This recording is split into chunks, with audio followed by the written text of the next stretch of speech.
Hey, well, welcome to the Finances Corazon podcast where money meets meaning and where wealth is measured by more than dollars. I'm Luis Barajas, certified financial planner, author, and wealth and business manager, and founder of the Finances con Corazon movement. Now, today, I have as a guest somebody that I'm following on Instagram and TikTok. And every time I see his content, it is just incredible. It's so funny.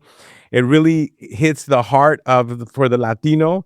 And some of the work that I do is as people realize that I tie finances and culture together. And so today's guest is someone who's built a powerful platform by telling the truth about what it means to be first generation. He's an educator, advocate, content creator, and voice behind Perez the Advisor. As son of the Mexican immigrants from Salinas, California, Benjamin Perez uses social media to inspire conversations around identity, education, mental health, masculinity, and purpose. His mission is simple but powerful to remind our community that they're not alone. Benjamin, welcome to Finances con Corazon. Thank you so much for the invitation, Lewis. And appreciate the support as well. I'm very excited to be here and just, to share a little bit about my journey and just to, have a great discussion. Absolutely. I'm going to encourage everybody who's going to listen to just jump on and follow you because your content is absolutely just spot on when it comes to our Latino culture. But, for people who don't know you, why don't you share a little bit about your story, where you come from, and kind of what got you to be doing the content that you're doing. And then, we'll talk about your goals on what you're doing and how you're changing people's lives. Thank you. Yeah.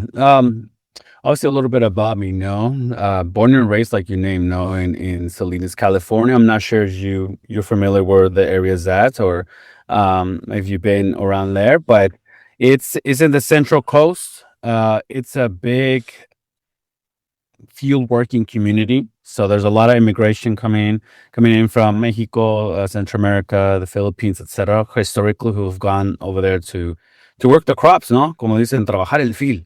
So work in the fields. And my parents came to that region to essentially do that, right? Because there was work.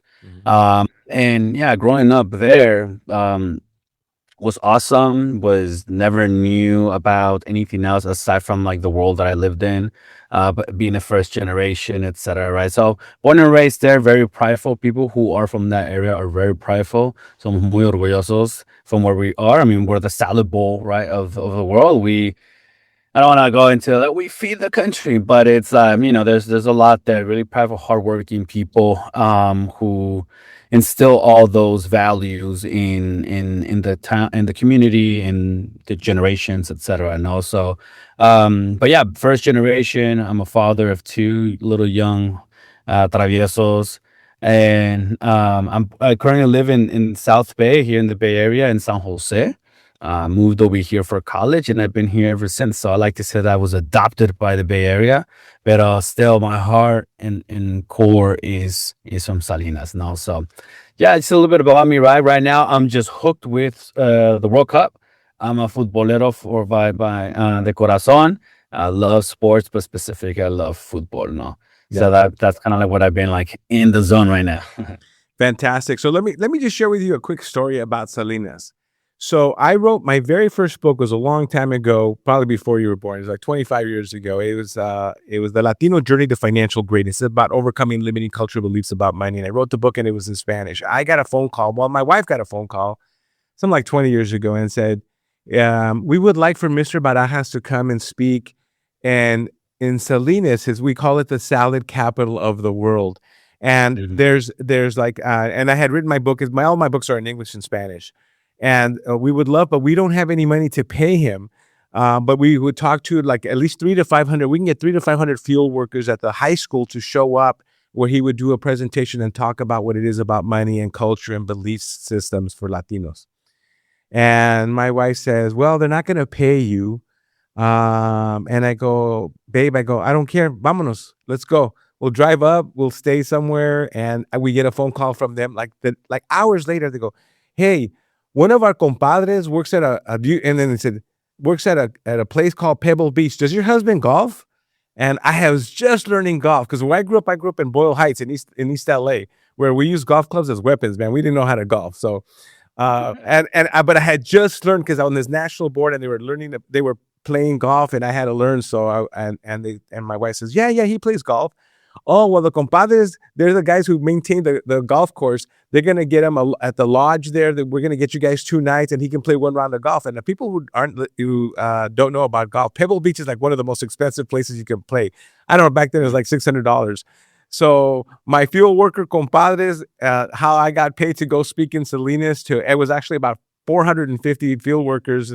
They paid me. I got to stay 2 days at the lodge, which I think is $1,000 a night, and they paid for the golf for one round, which was like $600. So I was hooked up, man. The Mexicanos hooked me up in Salinas, so it was a lot of fun. Okay, well then tell me about now what work you're doing.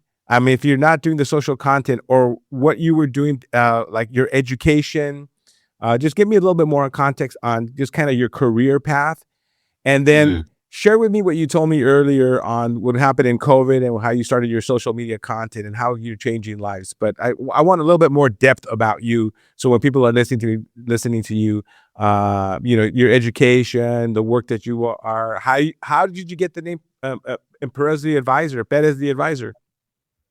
Yes. Well, all my life trabajando as a community college student, I started my first job during that era, like official job. I mean, I had worked like, cash y todo eso, like clean offices or as a waiter, etc. Pero yeah, like así bien, education. So ever since in community college as a tutor, porque no trabajaba the weekends, I'm like, great. I worked in the mall before. I work retail. Weekend sucks. I want to do tutoring and you get paid well, limited hours. And no weekends. So empezó así, no? And then ever since then, right, like I just still kept getting connected towards the education. Like I was young, but parents would call me maestro, and I was like, wow, I'm not a teacher, but this feels great, señor, and I'm like, I'm 19. So it was a lot of fun. Empezó a gustarme, and I transferred to San Jose States, and I still stuck with it, no. And then as a bachelor student slash moving into graduate student for my master's, I majored in Spanish, porque la idea era ser profesor. So it made sense to me to still be the tutoring, teaching students math, English, etc., or tutoring in the sense. And after that, I got a job on campus to be an advisor, or not really an advisor, but to be an assistant coordinator for one of the offices that I was really interacting with because I was a student leader. So fast forward all of that, I was an advisor at San Jose State University, or coordinator for student organizations, for students like Latino students in fraternities and sororities, you name it, a little bit of everything there. And I was like, wow, this is a job? I didn't even know this. Like as a first gen, say que you can be a higher education professional. I didn't know what. Yo nomás sé que you can be a teacher, you can be this, a doctor, bombero, etc. So not that exposure of career growing up, not to mention community college. So there's a lot of learning there. And I was like, wow, I really like this. This is a lot of fun. So after that, like I left San Jose State and I started working at an organization, a charter school organization to work with whose work supporting students to go to college or supporting students who are in college, and specifically in East San Jose, San Francisco, and Oakland. I'm like, okay, this is pretty cool. Like this is a way for me to give back, to learn how to provide support systems para las familias who are navigating what I navigated at some point, or what my parents also navigated, and a lot of like unknowns for us. And I'm like, I think I would love to do that so I can continue being that person who helps them find that those resources para que sepan lo que están navegando, it's and all that, right? And talk about money. I got the opportunity there to show parents about saving, the importance of saving, and like those college savings plans for their students, what that meant, all those things. So little by little, advising students. Then I became a manager, and then I continued to move up into this idea of leadership. So really learning what leadership is, as again, someone que mis papás or no one in my family being the first one. Like I have a lot of family as a Latino, as son of immigrants and Mexicanos. And I was the first one from the whole fam born in the US who went to college and who actually graduated. There's a lot of cousins who did go to college, but pues for whatever reason, they weren't able to complete their degrees. So I was the first one. So that was a lot of pressure too, but there was a lot of learning and a lot of unknowns, like I'm telling you. So as an advisor, And as a person in leadership, there was a lot of unknowns. All the things that I knew what to do as a worker was what my parents taught me, like, oh, chale ganas. Don't talk back. Be able to be responsible, be this, be on time, and all those things. I'm like, okay, hard work, echale ganas, hard work, and all that. But that all of that, like, also comes with sacrifices. No sacrifices, like mental health sacrifices, physical sacrifices, things. I'm like, wait, but like, I feel the urge to say something, to speak up about this. I don't agree with this. Pero in my mind, I'm like, no, tienes que quedarte callado. But si tú hablas, if you talk, then you're a bad person. So Yeah. all those things that as growing. So when it comes to the social media, I was in a devising world working with students. Then we hit pandemic. But llegó la pandemia. Boom, the world shuts down. I don't have access to meet with my students anymore. I don't have access to meet with the staff that I'm working with. You're just home, and home and with a lot of things to just be using, which is a lot of us were just using our phones, watching TV, no haciendo nada, no, quote unquote. So I started always remembering, like, mis tias and family friends would always be on Facebook Live, or my wife would be watching some makeup tutorial from someone on social media. I'm like, what are these things? What are these lives? Yo nunca he hecho uno. So I'm like, let's try this out. What if I start doing Instagram lives and I start talking about something educational, something that's like related to college, something like if I would have been giving a conversation in front of students, I can do that in an Instagram live, and more students can see it, and they can see it from their home if they're in college and they're like wherever they're at. Because again, I had students from all over the Bay Area. If I can do an Instagram live, then anyone from the Bay Area from my students can see it. Well, this is great. And then I learned that's the Instagram created feature where you can invite a guest and you can have, you're up here and your guest down here. You can have more of like a conversation interview. It's kind of like what we're doing right now. No? Yeah. This is awesome. Let me bring some friends, some colleagues to come and share their story about whatever topic, whether it's like academics, whether it's college, whether it's being the only Black person in their classroom or in their field, or being the only Latino or from their family going to a university out of state. Que nunca había nadie en su familia hecho eso. No one in the family had ever done. I'm like, this is awesome. There's so many opportunities here. So I started bringing people to come in and talk, have conversations for them to share a little bit about their journey, share their purpose. So así empezó todo, right? So my background is education, college access, college persistence, and on the other side, right, almost 6 years as a content creator slash influencer about education, but also about my story. And one of the components of my life or my core values is humor. As a Latino, me gusta mucho humor. My family's from Sinaloa. My other side of my family's from Colima. So I grew up with my side of the family de Sinaloa, and they're always just making fun of people, always making fun of you. La carrilla, like we say. And then the tias are always yelling at us. So there's always like that component of like the family piece that I'm always trying to share on my content, the cultura part, where I kind of throw in the humor in the mix now too. So I have fun too. And then a lot of people tend to gravitate towards that as well. And I use it more of a strategy now. I'm like, okay, si tú me vas a seguir for the funny stuff, then you're also going to watch the other stuff. And the other stuff's also very important for me.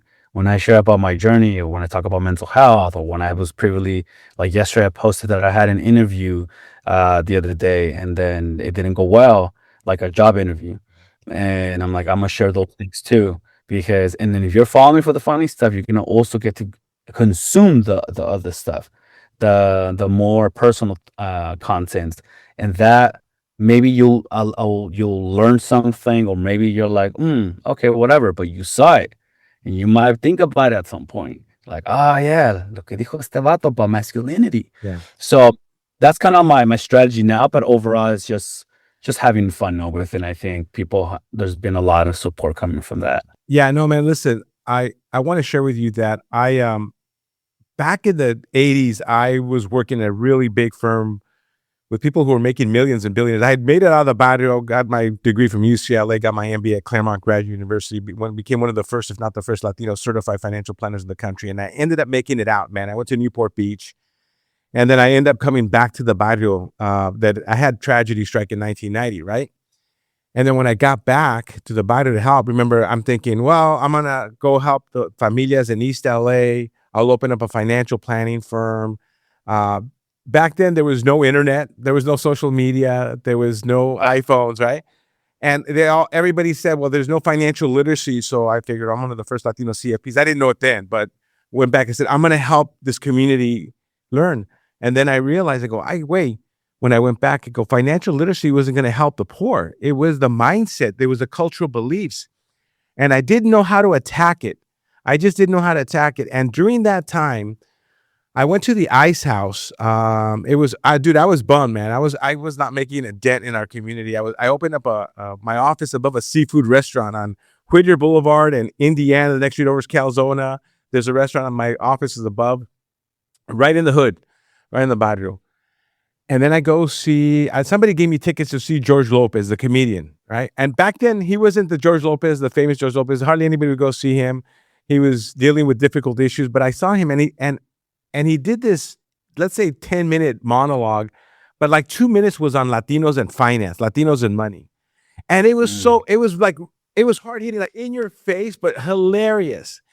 And when I see your content, I know you're funny, but I know that there's a learning lesson. And in that lesson, when George said stuff about Latinos and money, but it was kind of embarrassing because it was stupid, the shit we were doing. But at the same time, we were doing it, and we were laughing because like, "Qué pendejos somos, no?" And then and I realized, I got to change my methodology of how I'm approaching and trying to reach the Latino community in the barrios. And so I wrote books about culture and Latino. That's why the first book, if I'll send you a book. And if you don't have one, I'll you'll send me your address and I'll send you a book. And I've got a brand new book coming out called Finances con Corazon. And I realized I can reach them. So when I start, there's a few content people out there. There's a few that I can name.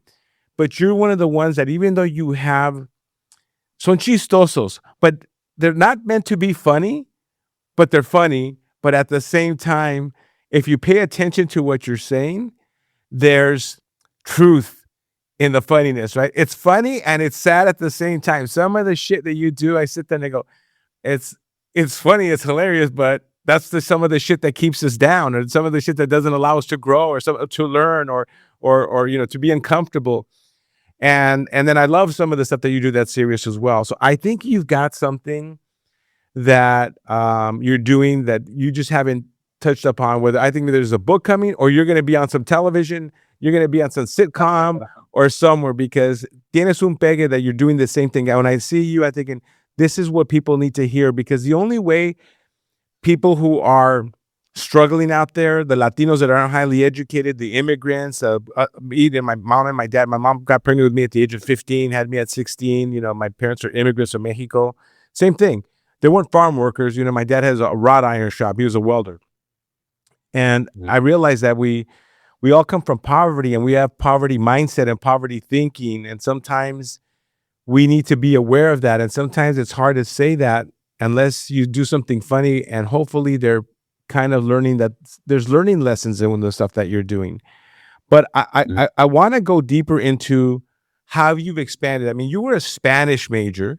Is your master's in Spanish as well? What's your master's degree in Spanish? Yes, in Spanish as well. Yeah, but you talk about subjects for Latinos, about humanity, and you talk. But one of the things that you do talk about that I think right now that, dude, I'm going to be quite honest with you. I've been actually talking to my son about it. I think there's a crisis among Latino men. More Latino men are going to jail. You go to colleges, there are more Latinas than Latinos in college, right? Latinos are if there's going to be any kind of suicide, it's going to be Latino men over Latina women. I think that there's a crisis among men in America right now, and I think there's a bigger crisis among Latino men. Tell me, how have you expanded in this role from being a Spanish major to be able to give advice on masculinity and health and all the areas? What are you doing that you're so in touch with that? Because you are in touch. Like, to be able to be funny, you either got to be reading stuff, learning, or you have this observation skills that a lot of people don't, where you see the funny stuff in what guys are saying, but you're seeing what needs to help. How have you gotten to this point? What are you reading? What are you learning? Or desde chiquito estabas así, like, how have you gotten here? And then what do you see the challenges right now with Latino men? Yeah, great question. I don't think I've ever been asked a question I see, which I think is really good. Like I'm reflecting as you're saying it. But first off, thank you so much for the los halagos, no, when it came to like the George Lopez example. I definitely, as a cultura, no, we tend to make fun of the stuff that we're struggling with, no, as a way to cope. And como dice like Chespirito, right? Míralo del lado amable, no te enojes, So it's just like, it's kind of like a cultural thing. Like we may be struggling, like suffering, pero we can laugh about it, we'll make fun of it, etc. Like, I mean, growing up, we may get fun of like our insecurities, right? We make fun of like, if you're darker, if you're bigger, if you're this, if you're that, all of that, that's your nickname. Your biggest insecurity, it might be your nickname. So I'm not saying it's like the correct way, but I'm just saying it's kind of like how I was raised. Mhm. So when you talk about masculinity, honestamente, Spanish major, I took a lot of classes when it came to culture, Chicano studies. Because of the Spanish major, I had to take a lot of like literature or culture classes from Spain. But I was always interested to learn about Latin America. So really learning the history and the culture and the literature in Mexico, in Colombia, in Puerto Rico, in Cuba, etc. So I took a lot of that. But that's not masculinity. The authors, although a lot of the mentors or professors who I really looked up to within these classes that I'm telling you about, mainly they were women, and some of them would name, right, sexism, etc., and like really highlighting voices who were kind of like silenced throughout literature. But that still didn't really give me what you're asking. I think overall, ever since I was a little boy, I've always been one thing, which is emotional. Okay. I've always been an emotional person, and as a little boy, I was an emotional little boy. Llorón. As a little kid, my parents would tell me, "Hey, that's un llorón." Like we would go to a restaurant and you scream, and I was like, "Oh man." So with that, like growing up, I was told as a little boy, the famous phrase, "Los niños no lloran, los hombres no lloran." So as a little boy, I had to learn to hide those emotions. I had to learn to swallow the tears. I had to learn to, even though I would cry, I had to battle my own self to not demonstrate or express that. Porque men don't do that. Because I never saw my dad cry. Because I saw the men in my life, which is like my tios, my grandpa, my father, none of them would cry. So why do I cry? I can't cry. I can't, Yo no soy una niña, right? That's the mindset that I kind of like grew up with. But then that emotion as a teenager, it flipped on the other side. Now I'm not crying. Now I'm pissed. Now I'm a rebel. Now I'm angry. Now the emotion of anger was something that I didn't know how to hide or control. So that kind of got me into trouble, right? This idea of like speaking up, but speaking up with like irresponsablemente, right? Without the responsibility of what your words could um, do. Like they can harm, they can inspire, they can motivate, but they can also cause pain. So as a teenager who's an emotional, who always been emotional, who has had trauma growing up, I just exploded, right? So emotions. And then as a college student, I would say there was a specific class, and shout out to Chicano Studies class, Professor Pizarro.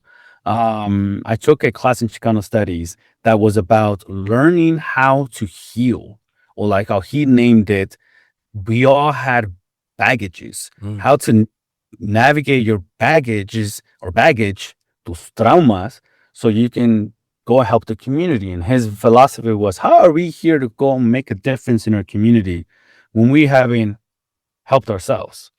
And I was like, what is this class about? What are we talking about here? I thought we were going to learn about like Chicano studies about this or the communities, society or something.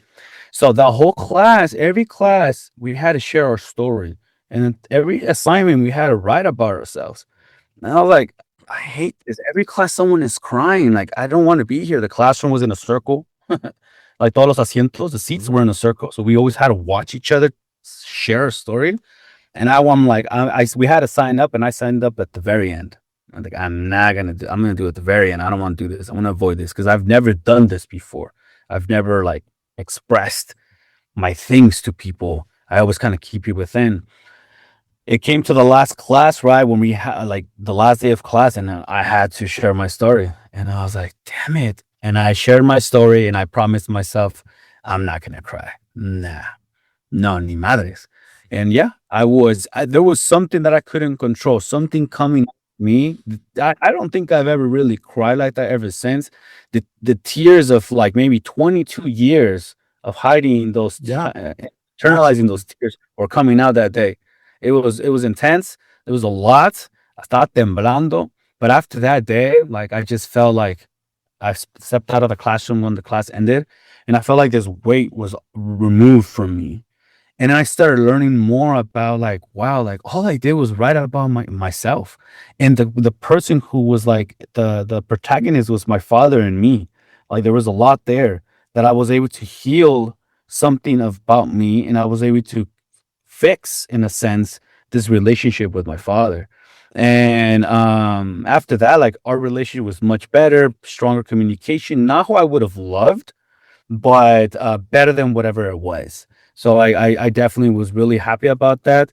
And then again, through social media, through work, because again, working with communities and working with students, you get trainings and all that. So I learned about mental health. I learned about trauma within the work. Yo no es que yo fui a estudiarlo. And then really open. I've always been a person who's adapted and open-minded. Y al aprender has always been like my dad. This is the things about my dad. We would always tell me, nosotros somos estudiantes de la vida. You're always going to be learning. You're never because you have a master. Yeah, you know everything. No, you're always going to be learning, always evolving, and that's okay to learn. And I learned that from him when I was a little boy. Who he wasn't who he was when I was an adult. He also evolved. He also learned. He also changed. He also fought his own struggles, even though he didn't get the support systems and the knowledge to do it in a different way. But he learned because of life experience. He had that mentalidad to reason shift. So I took those from him. Like I learned that also from him, and I've always tried to evolve and learn and grow. And like who I was as 22-year-old, it definitely not looks like now that I'm in my 30s. I look very, I think different. Of course, I'm not perfect. Of course, I make mistakes, but all those experiences are very important to me because as a person who's worked with young boys or young adults who are Latino or just young men, I do see how myself in how I like how they are. Like for example, if I'm working with a student and I hear from the teachers or whatever that, oh, he never listens to me. Oh, he's not responsive to my teachings. Oh, like working with him to see where he wants to go to college. Okay, he's not interested. He's like low morale, like he doesn't care. And I'm like, it's not that he doesn't care. It's because you don't understand him. You're not really listening. You're just inputting on him and getting him in trouble. Maybe his or his house situation is something that he's always experienced getting yelled at. Maybe he's going to some túnel no entiende. So my approach to young boys or when I'm working as students or male students has always been an approach of like, we're just two guys talking, así como tú y yo ahorita, like us right now. And I'm here to just learn who you are and what is it that you want to do. And I'm here to support you on what you want to do, not me telling you what's best for you. I'm here to learn. You want to go to a CTE program? You want to be a construction worker? You want to work as a HVAC? You want to work with cars? Or you want to go to college? You tell me what is it that you want. You will figure it out. No de que, oh, I need to have good numbers for my institution to say, oh, that kid went to UCLA or CSULA or the community college over there. So my institution or my school can look good versus he doesn't want to go there. He doesn't even know why he wants to go there. Maybe he has to get himself in debt. And in a semester, in a year or whatever, he's going to drop out. So this idea of masculinity, perdón. Yeah, no. You're talking my language. So listen, we're going to go deep here because it's been a while since I've talked to somebody who can talk straight. So look, what separates me from the profession that I'm in, let me just give you an example because you'll understand. I'm doing financial planning. In the financial planning industry, everything is about a product, man. Either if you're gonna be a financial representative or whatever, or salesperson, you got to sell shit. You got to sell mutual fund. You got to sell insurance, whatever. But when I went back to the barrio, and then I had a lot of write-ups that, like, LA Times did a story on me, Wall Street Journal. I got a lot of write-ups because I was working with billionaires, and I went back to the barrio to work with our community, right, who didn't have any money. And I would sit there, and they would come to me, and a person would say, Señor Barajas, leí de usted y yo quiero que mi hijo vaya a colegio como usted y que sea usted un ejemplo, a role model. Okay, señora, bueno, we want to save for college for my son to go to college, right? So I start thinking about my parents. My parents wouldn't even know. I mean, let me tell you, I was the exception. Already, I think God put something in me that I was going to make it no matter what. Because none of my friends went to college. I'm the first person in my family to go to college as well, right? And uno ya lo trae, and it's rare. You're the exception too. If you're the only one out of your family that made it to, you're the exception. Ya traemos algo. So the thing is, we were seeing something, but the rest of us were struggling out there, right? So, but I see them, and I realize that I said, well, ¿cuántos años tiene tu hijo? How old is your son? He goes, well, tiene 11 años. Okay, well, he's got like 7 years. Now, I'm going to share with you what the financial planning industry teaches you. Okay. Mm-hmm. Oh, okay. 11 years. Okay, that means he's going to go to college around when he's 18. We have 7 years. What college would he like to go? Well, what college did you go to, Mr. Barajas? To UCLA? Oh, UCLA has, this is what the tuition, this is what the books, if he's going to be living at the dorms, this is how much it is. He's going to need this much per year. You're going to need, and then you go back and then you do the future value, present value of money, and then you figure out, then you have to select the portfolio. Vale madre, because the problem is the odds of this kid going to college, or not going, graduating from college, because in East LA, when I was growing up, we had Garfield and Roosevelt High School who would play football against each other, would fill up East LA College Stadium with like 20,000 students, but yet we had 60% dropout rates. And then I realized this is all bullshit. I said, Señora, what is it that you want? I want for my kid to go to college. I understand that. That's great. I said, pero ¿qué es lo que quiere? I don't want him. I don't want to have money as an excuse not to go to college. Now, I'm going to share with you something, Benjamin, that whether that family had $1 million in 8 years saved for the kid to go to college, or not $1 to go to college, none of my friends who actually graduated from, that I met at UCLA, none of their parents helped them out. They all graduated they figured it out. That wasn't what's going to get them to graduate. So I went and I thought, okay, well, and then here, and I'll backtrack a little bit. And my brother, who's 11 years younger, was already a teacher in East LA as a teacher teaching English to junior high school kids. And he calls me Louis, and then there was Roberto, and he goes, Louis, I have 30 students, and when I have parent-teacher night, only 2 or 3 parents ever show up, right? I live in Irvine, California. When my kids were little, my wife said, hey, we have to go to the kindergarten where the parents, because we got to decide which kindergarten my daughter's going to go to. Kindergarten, all they do is color, right? Why do we need to go to the first day of the kindergarten? We have to go because they fight over the kindergarten over here in Irvine. It's all white people. We're the only Latino family. And I show up for like 25 kids. There's like 70 people there. Iban los abuelitos, the parents are all, all the Asians and the white, and we're the only Latinos. I'm thinking, this is crazy. So then I would ask the lady, I go back to this story. I said, Señora, what do you really want? Mm-hmm. And I said, well, and I said, mira, cierra los ojos, close your eyes and tell me what you see.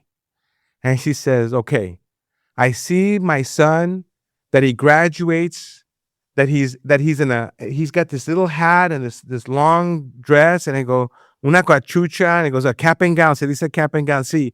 And he goes, cierra los ojos, sigue manteniendo los ojos. And he's climbing up some stairs, and some tall, blonde man in the same, and in college is giving him a diploma. The man's like 6 foot something, and he's a white man, is giving him his diploma, and he crosses the stage, and he goes, you want your kid to graduate from college. You don't want to save money for him to get into college. Because Latinos that I knew were all going in, but nobody was graduating. If they went from, the ones who graduated from high school went to East LA Community College, and none of them finished. And the ones that did would go to Cal State LA, or Cal State LA, and like it would be 2%. So I said, okay, so what factors require them to be successful? And I said, well, Señora, can you do me a favor? Can you come back and bring me your kids' report cards? Because then I thought, se me prendió pinche foco. You know, if this kid's getting straight A's, if he's the Benjamin or the Luis Barajas, he's gonna do okay. But if this kid's getting C's and D's, but the parents quieren que su hijo va a colegio, then what am I saving money for if he's getting C's and D's and barely making it through, where he's may even make it through high school because there's such a big dropout rate? And I said, and also, can you ask his math and English teacher? Because I realized that math and English, if those two skills were strong, they would carry him through when he got to UCLA. Because, dude, when I got to UCLA, holy shit, I was like a straight A student in high school. Got to UCLA, I suffered to get C's and B's because I was dealing with a different crowd when I was with different students. Yeah. So I said, can you get your math? And I had them. And then we found back then it was called, now it's called Now Discover Your Strengths. But I knew a person at UCLA who was a dean at UCLA who had a self-esteem assessment for high school kids. So we were using those self-esteem assessments to see if they had high self-esteem, because we felt that if they had high self-esteem and high grades and good scores in English and math, that they had a really good chance of going to college. And then having the parents get engaged, not be to be at least one of those parents that was going to parent-teacher night and knew that back then that UCLA was like, you had to go through, or the California school system, the A through F program. Now I think it's A through G or something. A through G, yeah. Right? And so, and if the kids had C's and D's, we didn't say, oh, este güey nunca va, no va a hacer nada, he's not going to go to college. No, we said, okay, well, let's take the money, the $50 that you were going to give me to put in a mutual fund to save him to go to college. Why don't we use that for a tutor to teach, to help tutor him to get his grades up? Because if we got his grades up, he would have self-esteem. And then we connected with an organization called Telacu in East LA, who would send the kids to the mountains, to Big Bear, where they would take Latino kids and have them climb like telephone poles and walk across wires. Obviously, they were harnessed. That just not the Mexican way, but with harness. Yeah. And give the kids self-esteem to be away from their parents, right, for a week. And so we use money for that. And that program would cost like $200, and we would save money for that instead of putting in a mutual fund. Because what good did it do us if we had a portfolio of investments for a kid who didn't have the knowledge, ability, skills, and habits, cash, knowledge, ability, skills, and habits, not only to get in, but to get through and graduate from college? Because if vale madre, if they didn't graduate, who cared? You know, like you said, you had a lot of friends who started. And then it became then I realized at least in the barrio that I lived in, a lot of parents, when the kids were older, one lived in one bedroom and one lived in the other bedroom, but they lived together because everybody was broke. The whole family lived together, and the parents wouldn't divorce because they didn't have money to go to an attorney to get divorced. And I would do financial planning. They would come to my office, do financial planning, and I would say, well, I would ask them, señora, you know, on a scale of 1 to 10, where's your marriage? And the men, yo soy el mejor esposo. I work, I don't have my wallet with me, but, you know, I go to work, I come back, I give my wife the paycheck, I take a little bit, and then I go with my friends drinking, but I give her my entire paycheck. And he said, I'm a 9, and bien macho, I'm a 9 or a 10. And I would ask the woman, I go, la verdad, señora, from a 1 to 10, where would you say your husband is? And I would say, sometimes they would tell me a 4. Es que lo que pasa es, trabaja toda la semana, no lo vemos, y luego nos deja el cheque, sí, pero se va con sus amigos el fin de semana, se pone bien pedo, and what is he showing his kids?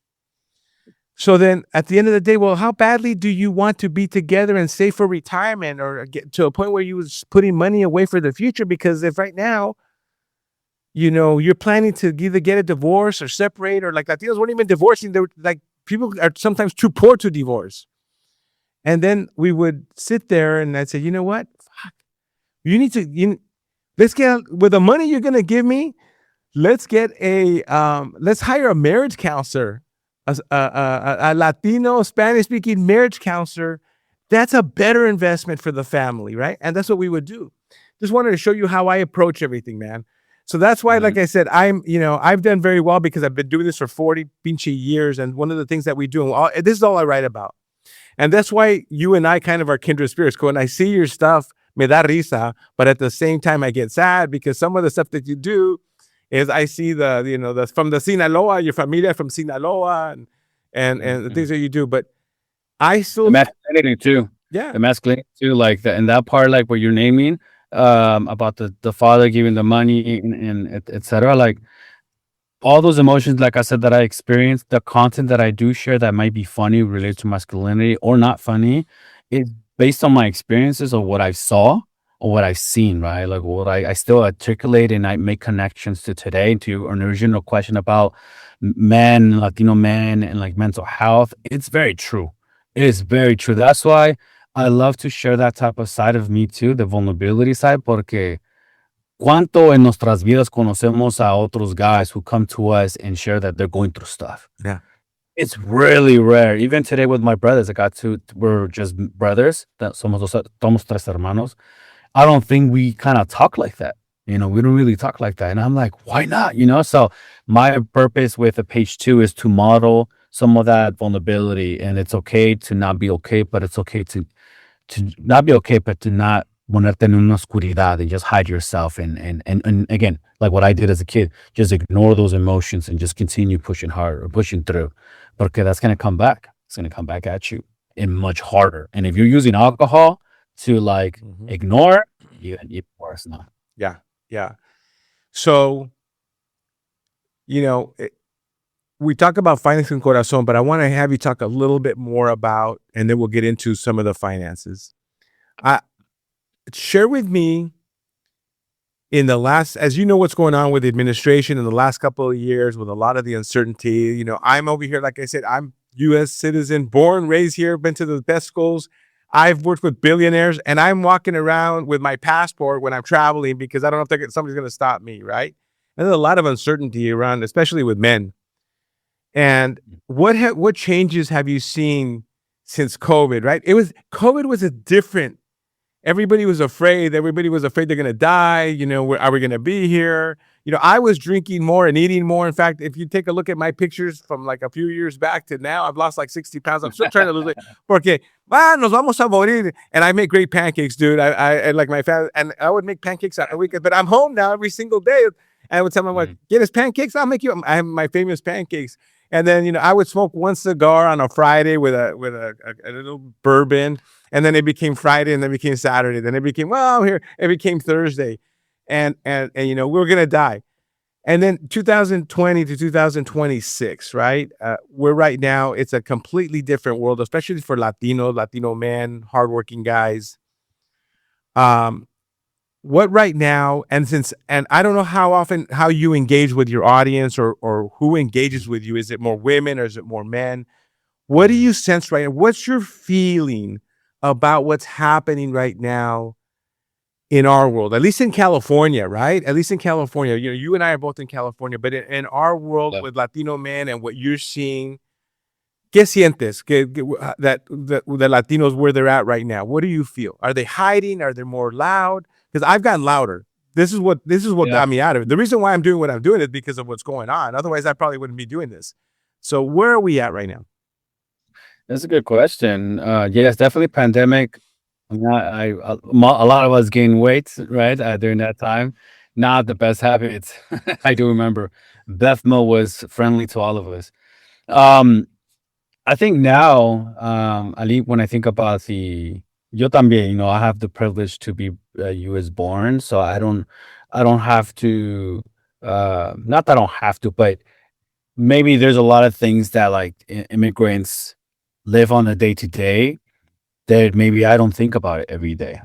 You know, I grew up obviously in a house of immigrants. My family, todos, not mis tíos, all of them. Like I saw their experience as immigrants, but I saw it, and I might have lived certain things with them for sure.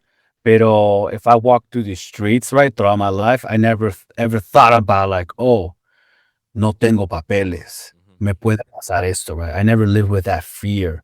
So, with folks who are navigating that throughout their lives, right? Not to mention today, I cannot imagine the toll on their mental health and anxiety that they have lived throughout their lives. Today, right, with that now everyone looks the same. You know, remember when they had the gun for COVID? Let me measure your temperature. Now they can pull the gun and be like, oh, yeah, you're all brown. Yeah. You're all Latinos. You're all the same. You're all this. So, or that, or criminals, or whatever. It's definitely scary. I mean, don't get me wrong. Like in my perspective, whenever I've taken the kids to the park for the like por aquí, and I'm walking, typically before all this nonsense started happening con este administration, like I'm not gonna take my wallet, whatever. Like, let me just take my phone, whatever, and my keys. Now, I gotta take the wallet. I gotta take this. I gotta take that. 'Cause, like, I think about like, whoa, you never know, right? Like, I've never seen it happen, pero estos güeyes vienen en carros que no son cops cars, right? Like, these fools can come from anywhere. So it's definitely pretty scary. When it comes to education, like the students themselves, like from college, high school to college, I've seen more interest in students in like I was mentioning earlier, wanting to find fields where they can just get money faster or just overall start working already. Because like in their minds is, why do I want to waste my time in college when maybe my family needs me now? Maybe they have a family member who no, they lost a family member because of the situation, or maybe their family members or their parents they're scared to go to work because of the situation and their status. So the son, mainly the young men, have been the ones like, okay, I'm gonna take that responsibility. I'm gonna take that initiative. And like I've heard kids like or young men tell me like, I need to work, like I'm working. And I'm like, oh, where do you work? I work this, I do that, and do this. I'm like, damn. So how who am I to come and talk to you? Like, you should go to college because that's the thing that the Americans do. Yeah. So I'm like, wow, so it's like again going back to that whole story about teachers now understand yes, because you need to understand these young men. These young men have had this. If I saw it growing up, they're seeing it today. In my situation when I was growing up is very different than when we see today. So these kids have lived, or younger generation lived as kids through COVID, and now they're living this economic climate. Sorry, not economic. This political climate. I cannot imagine um, everything that they have to navigate, and what is a 19, 20, 21-year-old young man be thinking about responsibilities, family expectations, and pressures. It's definitely a lot now, and going back to the mental health piece, I cannot imagine how much of that is taking a toll on them, to try to stay strong, to try to be there for their parents. That's why, like I said, like content like that I do is very important to me because when I do touch about mental health, I'm not just putting content so I can get more followers. I'm putting content. If that would have been the case, Louis, if I care only about followers, I would have done content. I would have done the funny dances. I would have been shirtless. I would have taken a whole nother nonsense Okay, maybe not to shirtless, but grow the followers. Yeah, yeah, yo hubiera hecho otras cosas. yeah, I have said no to a lot of yeah. uh, companies who reached out to me to sell their products. I'm like, who am I going to be over here selling a product about uh, juice or vitamins or whatever? That's not what my content is about. Like, este vato hablando about masculine and then selling vitamins. I'm not. I hardly sell products on my content. I really don't sell any product on my content, except if it's like something related to education. Then I will mention it, or I will collaborate with them. Pero, you know what I'm saying? So like all this stuff is very important in today's world. I mean, as myself, right, as a father and a husband, and also who really cares about the family, my mom, etc. It's really hard because currently I'm unemployed. I've been unemployed for almost 5 months now, Wow. and it's rough. Like I also am thinking about like when you think about money, I'm thinking about money. I'm like, damn, like I get unemployment money, pero te dan básicamente cents. Here you go, live with this kind of money, and then the rent and all that. So I'm also stressed, and I'm also thinking, I'm also wondering what's next for me. And it's really it could be very stressful, specifically when, as a male, the idea that we have growing up is that you're the provider, that you're the one supporting, you're the one who has to be the head of the household, right? Whether that's called machismo, masculine, whatever. That's how I was. That's what I learned. Obviously, my wife and I were both like, uh, it's a partnership, right? We support each other financially, emotionally, todo. Pero yo también tengo that urge to like try to get a job and try to find that job. But I'm also secretly thinking in my mind, I'm like, you know what? I want to get a job que me merezco. Like I've been working hard. Like I do also want to get something that I feel like it's going to check all the boxes where I can still make a difference, etc. So yeah, so that's definitely navigating all that right now. También it's been a little bit of a roller coaster, no? Yeah. Do you mind if I do a little coaching right now with you? Just a little coaching. Yeah, Let me just share with you. So I get a lot of people who I get them to make a really good money. And so most of there's kind of three prongs. Imagine there's three circles that we can join together. And you have to do what you love to do, what you're passionate at doing. Okay. That's one of the three. You have to do what you're passionate, what you love to do. Now, American Idol, when years ago, when they had Simon Cowell, the worst judge, right, the meanest judge, and people would come in yeah, at the very first show, they would put the really bad singers, and the person would sing all out of tune, and you see the judges looking at each other like, what the hell? And Simon Cowell says, young lady, who taught you who told you can sing? Oh, I love to sing, but my mom thinks I'm the best singer in the whole wide world. Well, you gotta love it, but you gotta be good at what you love to do. Okay. So you just not love what you love to do. You gotta be good at what you do. So I mean, I love to sing, but I suck, right? I have two left feet. I hate to dance. I want to do that. But this is what I love to do, but I gotta be good at what I do. Okay. Now, there are people out there right now, because let me just share with you, with AI and everything that's going on, we have to, as Latinos, to make it, we have to be very entrepreneurial.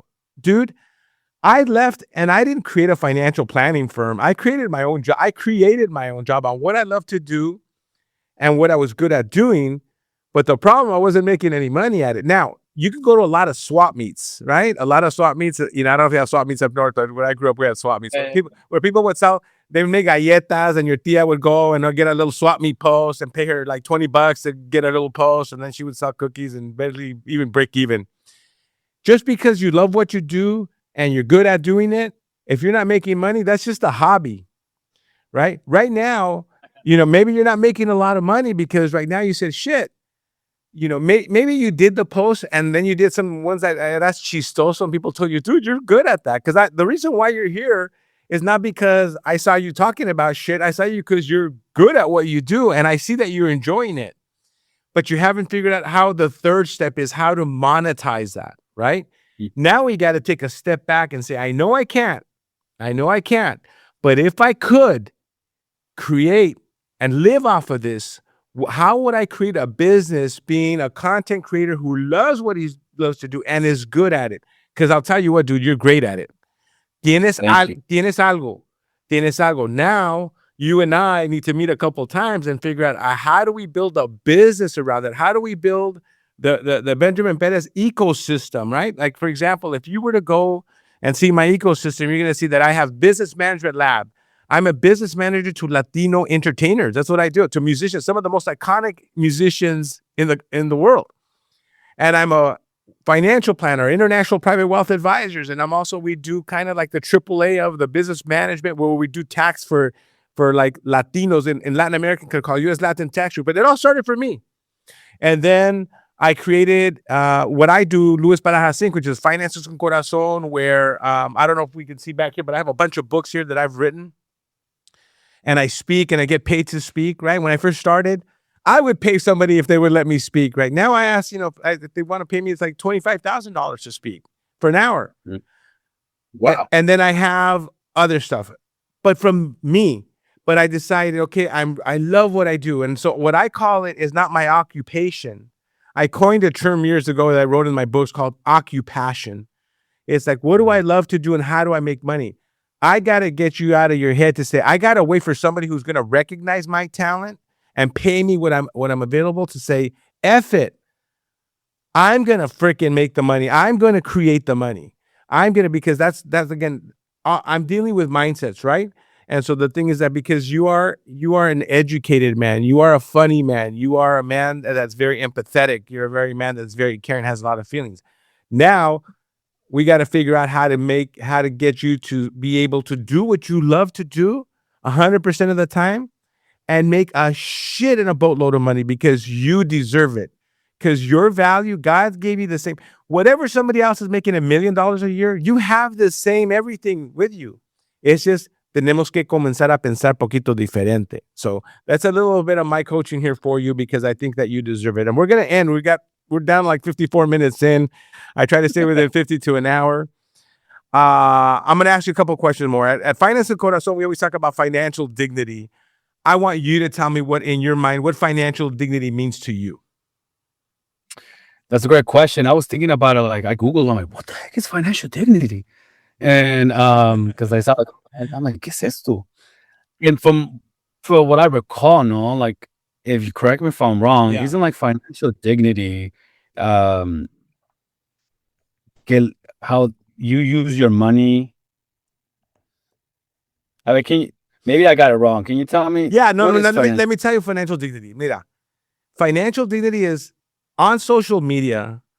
Vas a ver a alguien que te va a decir, I'm going to show you how to make money. I'm going to show you where to invest. You got to buy NVIDIA. You got to buy this, that, that. But he's right next to his Bentley. Puro pedo. He's probably leased it. Or he's in his mansion that is his tíos or somebody. Or he's going to show you. And we all think about, oh, man, that Latino, that dude or whatever, he's making a lot of money. And he's got the Hoyas and he's got the Bentley. And he got la Ruca with him. And he's got, and most of us don't identify to that shit. Financial dignity is, look, we want to be able to make enough money. So when we go to a restaurant, and let's say you take your wife and your kids to a nice steak restaurant where you're looking at, oh shit, I hope they order the burgers because the ribeye is like $70. Where we go and you tell the kids, whatever you want, right? Whatever you want. I've got a nephew who's literally outside the door when they took him to eat. He'd order the ribeye. And when I was a kid, we'd order the taquitos because that's all we had a chance. That's all we could order, right? And so we want to be able to go to restaurants and not look at the prices, but just order what we want. We want to be able to buy. If we're gonna buy a used car, buy a new used car, one that's a year or 2 years old. Not because we can barely afford a car, or we're driving around and we got new tires and we don't let the tires go bald longer than we have because we can't afford, because it's either buy the tires or pay the rent. Financial dignity to me is showing people not only how to make more money, because when we work in low-income areas, dude, and you have nonprofits, they focus on, I'm going to show you how to budget and cut more from what you already have little of. Well, we're already living on beans and rice. I'm going to show you how to make more money. They're going to show you how to use credit because what are you talking about? They don't even give me credit cards because I can't even get a credit card. Financial dignity means that you're going to, when before Obamacare, where Latinos died more? That most Latinos died in emergency rooms because they didn't have health insurance, dude. They didn't have health insurance.